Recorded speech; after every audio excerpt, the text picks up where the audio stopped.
அம்மா வந்து ஒரு பொண்ணு தாலிக்கு தங்கம் குத்தாச்சு, படிச்ச பெண்களுக்கு டிகிரி வாங்கின பெண்களுக்கு 50,000 காசு குத்தாச்சு. நாங்க இதெல்லாம் பண்ண நான் என்ன சொல்றேன்னா, நாங்க பண்ண திட்டத்தான் சார், நாங்க கைட்டு போட்ட திட்டத்தை தான் சார் அவங்க போட முடியும். சின்ன வயசுல முதலமைச்சர் ஆனாங்க, லேடிஸ்லேயே வந்து சின்ன வயசு 40-45 வயசுல முதலமைச்சர் ஆனாங்க அம்மா. அப்போ எவ்வளோ உழைப்பு, ஒரு பெரிய குடும்பத்தை எதிர்த்து முதலமைச்சர் ஆனாங்க சார். கருணாநிதி குடும்பம் வந்து பெரிய குடும்பம், பெரிய ஆலமரம். அது எதிர்த்து ஒரு பிராமண பெண்ணா இருந்து அவங்க வந்து ஒரு இனி இப்ப மகளிர் தினமா சொல்றேன், குடும்பத்துக்கு இருந்து திமுகன்ற பலமான ஒரு சக்தியை, தீய சக்தியெல்லாம் இருந்து முதலமைச்சரான சும்மா அம்மா வந்து நீங்க மகளிர் தினம் அம்மா உழைப்பெல்லாம் வந்து எந்த மகளிராலையும் பண்ண முடியாது. பேக்ரவுண்ட் இல்லாம அம்மா வந்து இவ்வளவு உழைச்சு சும்மா இல்லை சார், அவ்வளோ உழைச்சாங்க சார். தலைவர் கூட பயணிச்சாங்க, தலைவர் கூட போராடின கொள்கை பரப்பு செயலர், மேல் சபை எம்பி எல்லாமே வந்து அம்மா முதலமைச்சர் வந்தாங்க. திடீர்னு அம்மா வந்து தூக்கி கொடுத்துறாங்களா? அம்மா உழைப்பு அது 3 ரூபாய் பெட்ரோலுக்கு அவரால் கம்மி பண்ண முடியல சார். நேற்று மகளிர் தினத்தை முன்னிட்டு விஜய் அவர்கள் வந்து பாத்தீங்கன்னா நிறைய திட்டங்கள் அறிவிச்சிருக்காரு.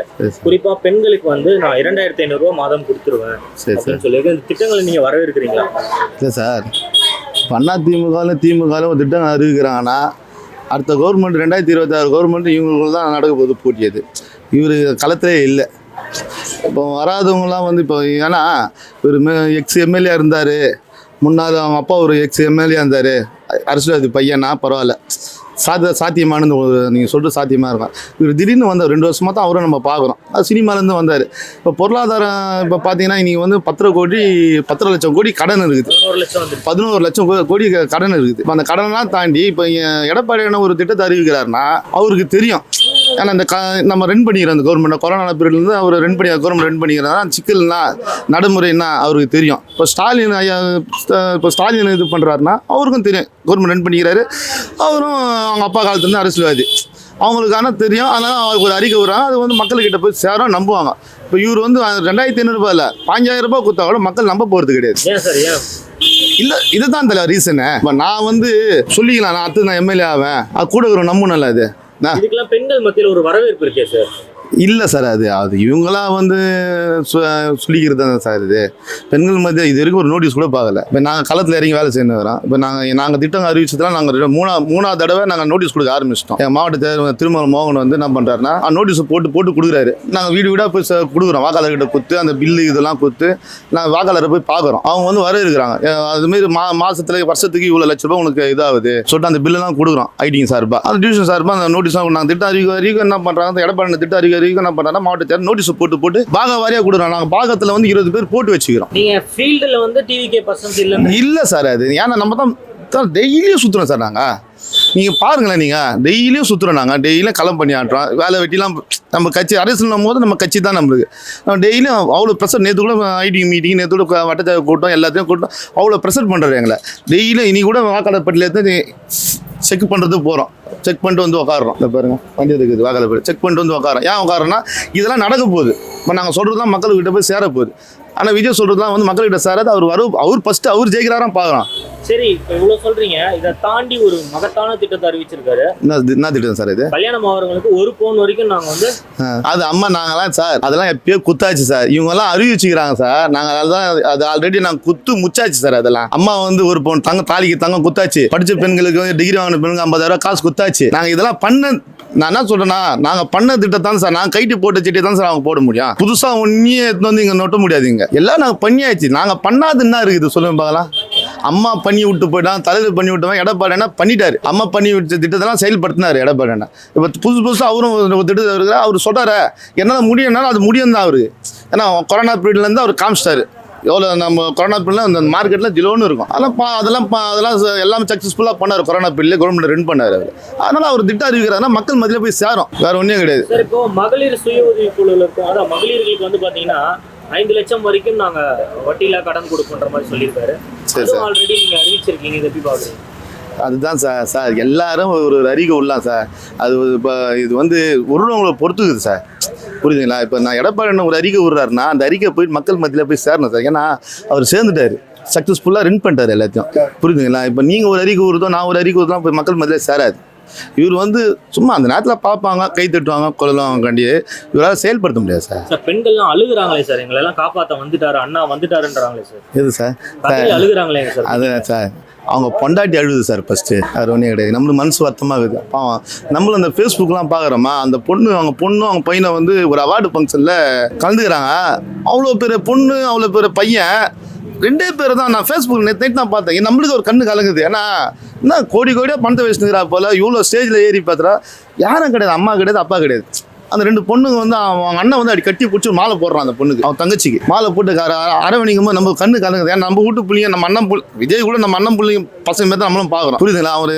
நம்ம வேற எதுவும் பார்க்கல. அவர் அரசியல் கட்சி தொடங்கினா அதை ஃபேஸ்புக்கில் பார்த்து நம்ம கண்ணில் கலந்து என்ன ஆகுது. இப்போ என் புள்ள என் ஒய்ஃபு எங்கள் ஊருக்கு போய்ட்டு நம்ம ஒரு டிஃபன் வாங்கி ஓடுவோம், வீட்டில் ஆள் இல்லையே. ஆனால் இங்கே பார்த்தோன்னா கோடியாக பணம் இருக்குது, இவ்வளோ ஜனம் இருக்குது, அப்படி இப்படி காமிக்கிற போல ஸ்டேஜில்.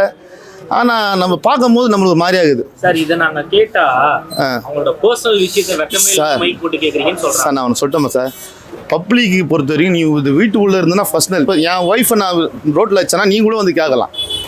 என் ஒய்ஃபு கிடையாது, பர்சனல் கிடையாது. நான் வீட்டுக்குள்ள நான் எவ்வளோ அடிச்சாலும் அது நீ வந்து கேட்க முடியாது.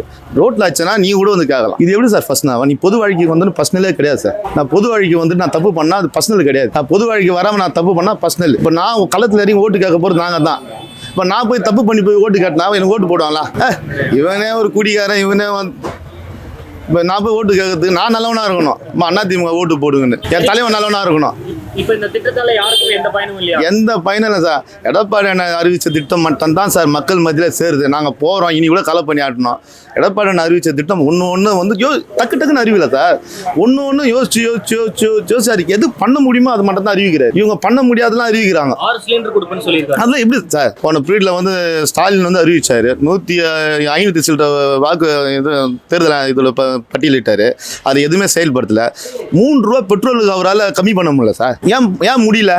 முடியாது, கவர்மெண்ட் அடி வாங்கி முடியாது. அதனால் வந்து அவர் என்ன பண்ணுறாருன்னா எடப்பாடினா இதை தான் பண்ண முடியும், இதை வச்சு தான் நீங்கள் இதுதான் என்னால் பண்ண முடியும். என்னால் வந்து ஆகலாம் பண்ண முடியாது, என்னால் முடிஞ்சு தான் பண்ண முடியும். இதெல்லாம் நடக்கும், நடக்காததெல்லாம் நான் சொல்ல மாட்டேன். நான் உங்களுக்கு 1 லட்சம் கூட கொடுப்பேன்னு நான் சொல்லிட்டு போயிடலாம். நான் தானே கொடுக்கணும் அது. சார், இப்போ இதெல்லாம் பார்க்கும்போது விஜய் வந்து இந்த ஓட்டை பிரித்து மீண்டும் திமுக ஜெயிக்க வைக்கிறதுக்கான வேலைகளை செய்கிறாரோ சார்? விஜய் வந்து எப்படி சொல்கிறது தான் அவருக்கு வந்து அவருக்கு வந்து என்ன தெரியுதுன்னா அவர் யாரோ கூட இருந்து என்ன தப்பான கேண்டின் பண்ணுங்கிறாங்க சார். அவங்களோட வளர்ச்சிக்கோசம் இவரை யூஸ் பண்ணிக்கிறாங்க. ஒன்னே கிடையாது. பவன் கல்யாணம் ஆந்திராவில் இருக்கிறாரு. பவன் கல்யாணம் ஸ்டாண்ட் எடுக்கிறாரு. ஸ்டாண்ட் என்ன பண்ணுறாரு? சந்திரபாபு நாயுடு கூட கை கோக்குறாரு. கை கோத்து என்ன பண்ணுறாரு? அவரோட உயரம் அவருக்கு தெரிஞ்சுது. அவங்க அண்ணன் மாரி தோக்கல அவர். அவங்க அண்ணன் கூட கட்சி ஆரம்பிச்சு அப்புறம் தான் இவர் கட்சி ஆரம்பிக்கிறார். அவரோட உயரம் தெரிஞ்சாலும் அவர் என்ன பண்ணுறாரு? சந்திரபாபு நாயுடு கை கோக்குற துணை முதலமைச்சர் அவர் 18 MLA ஜெயிக்கிறார். இப்போ இனி யாரு தெரியுது? இப்போ சந்திரபாபு நாயுடுக்கு அப்புறம் பவன் கல்யாணம். இதுதான் சார் அரசியல். வந்தோடனே தலைவர் அம்மா மாரி யாரும் இல்லை சார். தலைவர்லாம் வந்து சும்மா வரல முதலமைச்சரா.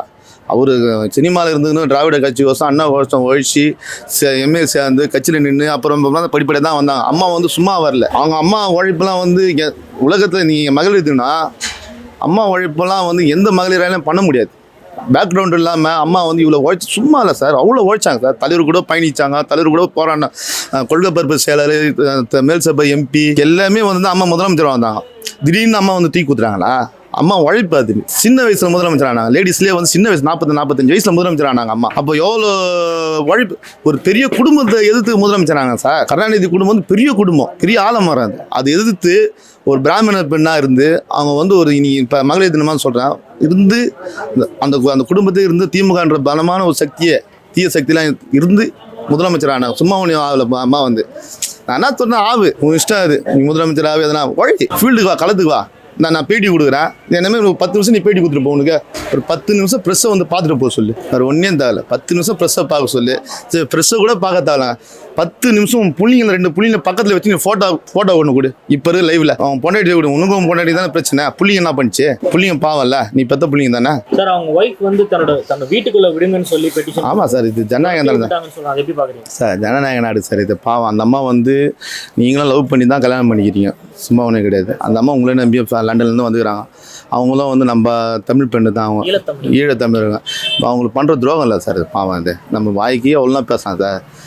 என் பொண்டாட்டி அடிச்சுட்டு நான் வந்து வெளியில் வந்து மகளிர் தின வாழ்த்து சொல்கிறது எவ்வளோ நம்ம கடவுள்னு ஒருத்தர் இருக்கிறாங்களா சார். நீங்கள் ப்ரேயர் பண்ணுறீங்க, நீங்களும் கடவுளை வணங்குறீங்கல்ல, அதெல்லாம் பாவம் சார் அது. ஏன்னா நம்ம வீட்டில் நம்மளும் அக்கா தங்கச்சி கூட பிறந்துக்கிறோம். இப்போ எங்கள் அக்காவுக்கு எதனா ஒன்றா நம்ம எப்படி இருக்கோம்? அதனால் இது இவ்வளோ செலவு பண்ணி இவ்வளோ கல்யாணம் பண்ணி கொடுத்து இப்போ என் அக்கா வந்து வாழை வெட்டி எல்லாமே வந்து உட்காந்துக்குதான். அப்போ எவ்வளோ ஃபீலிங் எனக்கு பெற்றவங்களுக்கு இப்போ கூட பிறந்தவங்கலாம். சார், ஒருவேளை ஒரு பேச்சு கேட்குறேன், சங்கீதா அவங்க கூட பிறந்த ஒரு சகோதரியாக இருந்தால் என்ன பண்ணியிருக்கீங்க? அவங்க முடிவுனாவோ அதுதான் சார் நான் பண்ணியிருப்பேன். அவங்க கூட நின்று இருப்பேன் சார். ஏன்னா அவங்க விஜய் ரசிகர்லாம் சங்கீதாவோட கேரக்டர் தப்பா பேசுறாங்க. அதெல்லாம் தப்பு சார், பாவம் சார். இது சார் அவங்கெல்லாம் இதெல்லாம் கடவுள், நம்மலாம் சாமி வணங்குறான் என்ன, அதெல்லாம் கடவுள் ஒருத்தர் இருக்கிறார் சார். அதெல்லாம் ஒருத்தர் மேலே அபாண்டமாக பழி போடக்கூடாது. ஏன்னா எல்லாரும் அக்கா தங்கச்சி கூட போந்துடும். நம்மளதுலாம் தெய்வம் நம்ம முக்கால்வாசி தமிழ்நாட்டில் தெய்வமாக கும்பிட்டு பெண் தெய்வத்தை தான் கும்பிட்றாங்க. ஆண் தெய்வத்தோட பெண் தெய்வத்தை தான் கும்பிட்றாங்க. புரியுதுங்களா? ஆனால் பெண்களை பற்றி இந்த இடத்துல பேசுறதுலாம் அவங்க வாயை அழிவிடும். நல்லா இருக்க மாட்டாங்க அவங்கள பற்றி தப்பாக பேசினா. ஓகே சார், வரக்கூடிய 2026 தேர்தலில் தமிழகத்தின் முதல்வராக யார் வருவாங்க? சார் மாற்று கருத்து இல்லை சார், எடப்பாடி என்ன தான் சார். ஐயோ, மாற்று கருத்தே கிடையாது. அவர் தான் வருவார். அவர் வந்தால் மட்டும்தான் தமிழ்நாட்டை வழிநடத்த முடியும். ஏன்னா நிறைய திட்டங்கள் தமிழ்நாட்டுக்கு வரும். இப்போ இந்த கெஞ்சா நிறைய போதைப்பழம் நிறைய இதெல்லாம் வந்துச்சுங்க. அதுவும் இப்போ பார்த்தீங்கன்னா ஒரு நாளைக்கு இப்போ நீங்கள் நைட்டு கூட வந்து பாருங்களேன். சும்மா அந்த ஒயின் ஷாப் பக்கத்தில் ஸ்கூலில் அங்கே ஒயின் ஷாப் இருக்குது. நைட்டில் 10-11 மணி வரைக்கும் குச்சிக்கின்னு சுற்றின்னு கலாட்டா பண்ணுங்கிறானுங்க. எங்கள் கவர்மெண்ட் 2021 அப்புறம் என் கவர்மெண்ட் இருக்கும்போது தான் டெய்லியும் 4 போலீஸ், கடை 3 மட்டும் 3 போலீஸ் நிற்பாங்க. 9:30 மணிக்கு வந்தாங்கன்னா 10 மணி கடை 10-11 மணிக்கு மேலே வருவாங்க. எல்லோரும் பார்லேருந்து 9:30 மணி கீழே இறக்கிட்டு கடையை மூட்டு கையெழுத்து போட்டு போவாங்க போலீஸ். அப்படி இருந்து நான் பார்த்துக்கிறேன் அந்த இடத்துல மார்க்கெட்டில் இருக்கிறதுனால. இப்போ பார்த்தீங்கன்னா யாரும் கிடையாது. 10:30 மணி மட்டும் கொச்சு, அங்கே ஒரு 4 பேர், இங்கே ஒரு 4 பேர், அங்கே ஒரு 4 லேடிஸ் போக முடியல. அந்த இடத்துல போய் பாருங்களேன், கடை மூட்டு 10-12 மணி ஆள் இருக்கிறாங்க அந்த ஒயின் ஷாப் பண்ண. லேடிஸால் போக முடியல. ஆனால் எங்கள் கவர்மெண்ட்டில் அதெல்லாம் கிடையாது. நீங்கள் பார் ஓனர்கிட்டே போங்களேன், அவங்களும் அதான் சொல்லுவாங்க. இல்லை சார், நான் என்ன சார் பண்ண முடியும், போலீஸ் அப்போ இருந்தது, எங்களுக்கு ஒத்துழைப்பு கொடுத்தது, நான் கடையை மூடினேன். இப்போ இவங்களும் போக மாட்டேன்றாங்க. நாங்கள் இங்கே போய் கேட்டால் நம்மளே அடிக்க வராங்க. ஃபஸ்ட்டு நான் என்ன பண்ண முடியுன்ற மாதிரி பார் ஓனரும் சொல்கிறாப்புல.